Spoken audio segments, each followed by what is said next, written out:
Hello दोस्तों, क्या आपको पता है कि रात के समय जानवरों की आंख क्यों चमकती है?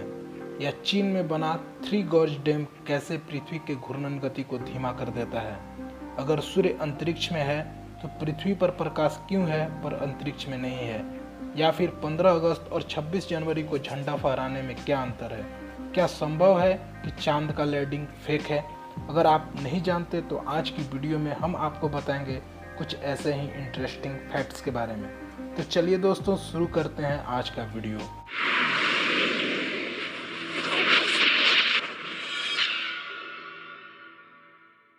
Fact number 1। जब इंसान ने चांद पर अपनी पहुंच बनाई तो धरतीवासी बेहद ही खुश थे, लेकिन विवादों को जन्म देने वाले इस सफलता पर भी कितने सवाल उठ गए। नासा ने 16 जुलाई 1969 को चांद पर अपोलो 11 मिशन शुरू किया, जिसके जरिए पहली बार चांद पर इंसानों को भेजा गया था। चांद पर जाने वाले पहले इंसान नील आर्मस्ट्रॉन्ग और एडविन एल्ड्रिन थे। आर्मस्ट्रॉन्ग ने चांद पर 20 जुलाई 1969 को पहला कदम रखा था। दोनों अंतरिक्ष यात्री ने चांद पर अमेरिका का नेशनल फ्लैग भी फहराया था। इस पर हमेशा सवाल उठते हैं कि जब चांद पर हवा नहीं है तो झंडा कैसे फहराया जा सकता है। कुछ लोगों का आरोप है कि नील आर्मस्ट्रॉन्ग और एडविन एल्ड्रिन चांद पर गए ही नहीं थे। कहा गया है कि पूरे घटनाक्रम को स्टूडियो में शूट किया गया है। यह भी कहा जाता है कि इस मिशन को अमेरिका ने रूस को स्पेस रिसर्च के मामले में हराने के लिए रचा था।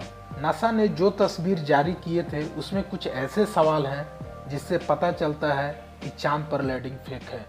जब चांद पर हवा नहीं है तो झंडा कैसे उड़ सकता है? अंतरिक्ष यात्रियों द्वारा चांद से ली गई तस्वीर में एक भी तारा दिखाई क्यों नहीं दे रहा है? तस्वीर में एक भी ब्लास्ट क्रैकर क्यों दिखाई नहीं दे रहा है?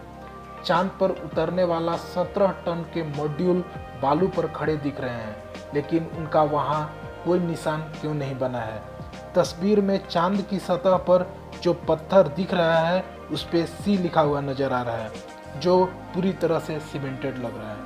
ये कुछ ऐसे सवाल हैं जिससे लग रहा है कि चांद का लैंडिंग फेक है, पर नासा ने जून 1977 को एक फ्लैट शीट जारी किया था।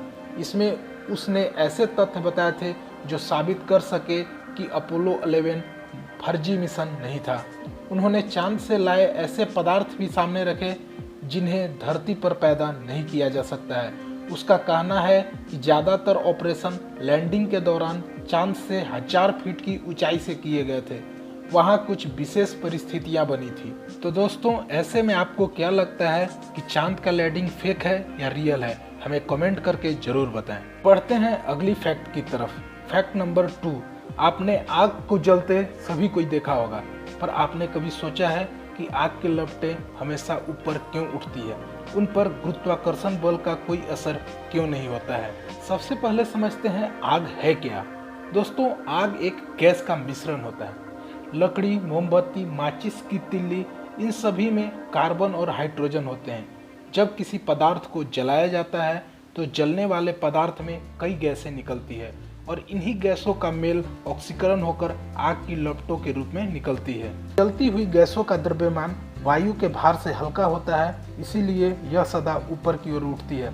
रही बात गुरुत्वाकर्षण की, तो गर्म गैस वायु से हल्की होती है, इसीलिए वह ऊपर की ओर उठ जाती है और ठंडी हवा का भार अधिक होने के कारण गुरुत्वाकर्षण बल के कारण जलते पदार्थ के नीचे सतह पर बैठ जाती है, जो हमें राख के रूप में दिखाई देती है। Fact number 3। ऐसा क्या होता है कि करंट लगने से इंसान की मौत हो जाती है? जब इंसान के शरीर को बिजली का झटका या करंट लगता है तो बिजली इंसान के शरीर में उपस्थित पानी को पूरी तरह जला देती है और पानी के जलने के कारण इंसान का खून गाढ़ा हो जाता है और खून का प्रवाह धीमा हो जाता है। तो इंसान के सारे अंग काम करना बंद कर देते हैं और इंसान की मृत्यु हो जाती है। बिजली का झटका लगने पर 3 वजह से मौत होती है: सांस रुकने की वजह से, धड़कन की रुकने की वजह से, या फेफड़ों के कार्य न करने की वजह से। इलेक्ट्रिक शॉक की वजह से मृत्यु होने वाले को इलेक्ट्रोक्यूशन कहा जाता है। यही कारण है कि बिजली का झटका लगने पर इंसान की मौत हो जाती है। Fact number 4। 15 अगस्त और 26 जनवरी को झंडे फहराने में क्या अंतर होता है? दोस्तों, आप स्कूल, कॉलेज या अन्य जगहों पर झंडोत्तोलन में जरूर हिस्सा लिया होगा, पर अधिकतर को ये नहीं पता होगा कि 15 अगस्त और 26 जनवरी को झंडोत्तोलन में क्या डिफरेंस होता है। तो चलिए दोस्तों, आज हम आपको बताते हैं।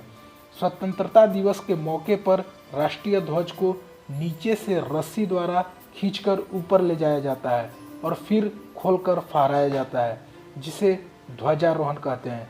इसके लिए अंग्रेजी शब्द फ्लैग होस्टिंग का इस्तेमाल किया जाता है, जबकि 26 जनवरी यानी गणतंत्र दिवस के अवसर पर झंडा ऊपर ही बंधा होता है, जिसे खोलकर फहराया जाता है, जिसे हम झंडा फहराना कहते हैं। इसके लिए अंग्रेजी शब्द फ्लैग अनफर्लिंग इस्तेमाल होता है। Fact number 5। दोस्तों, क्या आप जानते हैं कि रात के समय जानवरों की आंख क्यों चमकती है? जिन जानवरों की आंख चमकती है, उनकी आंखों में एक विशेष प्रकार की मणिभीय पदार्थ, जिसे क्रिस्टलाइन सबस्टांस कहते हैं, उसकी एक परत होती है। यह पतली परत आंखों पर पड़ने वाले प्रकाश को परावर्तित कर देती है। यह ठीक उसी तरह की क्रिया है जैसे कि दर्पण पर सूर्य की किरण पड़ने पर चमकने लगती है। वहीं बिल्ली की आंख पर किए गए प्रयोग से पता चलता है कि उसकी आंख के पर्दे के पीछे एक चमकदार पदार्थ की परत होती है, जिसे ल्यूमिनियस टेप्टम कहते हैं। यह पदार्थ प्रकाश को परावर्तित करता है। इस परत के कारण बहुत कम रोशनी में भी बिल्ली आसानी से किसी भी चीज को देख लेती है। वैसे सभी जानवर जिनकी आंखें चमकती है, वो अंधेरे में भली भांति देख सकते हैं। इसके अलावा एक और गौर करने वाली बात यह है कि जिन जानवरों की आंख रात में चमकती है, उन सब की चमक का रंग एक जैसी नहीं होती है। इसका कारण यह है कि जिन जानवरों की आंखों में खून की नसें अधिक होती है, उनकी आंखों की चमक लाल रंग की होती है। वहीं जिन जानवरों की आंखों में खून की नसें कम होती है, उनकी आंखों की चमक सफेद या हल्का पीलापन होता है। दोस्तों, बढ़ते हैं अगली फैक्ट की तरफ। Fact number 6। दोस्तों, आपने चीन का नाम तो सुना होगा। चीन अपने मॉडर्न टेक्नोलॉजी से बड़ी बड़ी इमारत, डैम और इलेक्ट्रॉनिक सामान बनाता है, जो सबसे अलग होता है। तो क्या आपको पता है कि चीन में बना थ्री गॉर्ज डैम कैसे पृथ्वी के घूर्णन गति को धीमा कर देता है? तो आइए दोस्तों, जानते हैं थ्री गॉर्ज डैम के बारे में। थ्री गॉर्ज डैम चीन के हुबोई प्रांत में यांगत्जे नदी पे स्थित है। यह कुल क्षमता से दुनिया का सबसे बड़ा जल विद्युत स्टेशन है, जो कि 22,500 मेगावाट का उत्पादन करता है। समुद्र तल से 175 मीटर पे यह स्थित है। बांध द्वारा बनाया गया जलाशय लगभग 660 किलोमीटर लंबा और 1.12 किलोमीटर चौड़ा है। जलाशय का कुल सतह क्षेत्रफल 1045 स्क्वायर किलोमीटर है। जलाशय में लगभग 39.3 किलोमीटर पानी है, जिसका वजन लगभग 42 बिलियन टन से भी अधिक है। समुद्र तल से 175 मीटर ऊपर और 42 बिलियन टन वजन होने के कारण पृथ्वी का मूवमेंट ऑफ इनर्शिया को बढ़ा देता है और पृथ्वी के घूर्णन गति को धीमा कर देता है। हालांकि यह प्रभाव बहुत छोटा होता है। नासा के वैज्ञानिकों के अनुमान से यह सिर्फ 0.06 माइक्रोसेकंड द्वारा दिन की लंबाई बढ़ा देती है और पृथ्वी को केवल मध्य में थोड़ा सा अधिक गोल कर देता है। यह ध्रुव की स्थिति को लगभग 2 सेंटीमीटर तक बदल देता है। Fact number 7। अगर सूर्य अंतरिक्ष में है तो पृथ्वी पर प्रकाश होता है, पर अंतरिक्ष में क्यों नहीं होता? तो दोस्तों, सूर्य का प्रकाश सभी दिशाओं में बराबर फैलता है, परंतु प्रकाश स्वयं दिखाई नहीं देता, बल्कि जिस वस्तु पर वह पड़ता है वह वस्तु दिखाई देती है। पृथ्वी, चंद्रमा आदि ग्रह स्वयं रोशन नहीं होते। ये तभी दिखाई देते हैं जब सूर्य का प्रकाश इन पर पड़ता है। सितारों का खुद का प्रकाश होता है। सूर्य भी एक सितारा है। सभी सितारे दिखाई देते हैं, परंतु ग्रह नहीं दिखाई देते। यह तभी दिखाई देते हैं जब उन पर कोई प्रकाश का स्रोत पड़ता है। अंतरिक्ष में प्रकाश नहीं है, यह सिर्फ एक मिथ है। अंतरिक्ष में प्रकाश होता है। अंतरिक्ष से ही गुजरते हुए प्रकाश पृथ्वी तक पहुंचता है।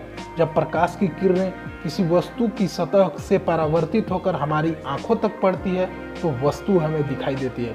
अतः अंतरिक्ष में प्रकाश को परावर्तित करने वाले कण, अणु या पिंड की अनुपस्थिति होने के कारण अंतरिक्ष काला दिखाई देता है। दोस्तों, यह था आज का फैक्ट्स। अगले बार फिर मिलेंगे कुछ ऐसे ही इंटरेस्टिंग फैक्ट्स के साथ। धन्यवाद। Thanks for watching.